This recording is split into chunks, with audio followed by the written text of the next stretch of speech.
And we're back again guys. Biyahe ta karon pa ingon ta og Montevista kay naa tay home service tattoo session.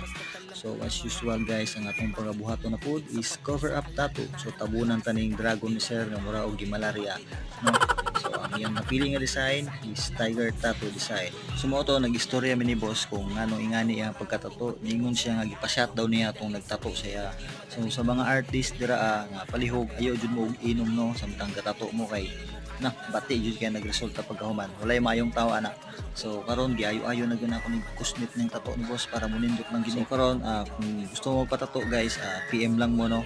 Message lang mo sa atong FB page and palihog lang po ko og like, comment and share ani nga video guys.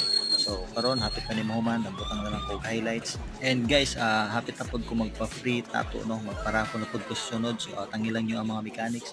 So muna ni ang resulta guys sa tattoo ni boss. So salamat kayo sa pagtanaw. See you next time. Peace!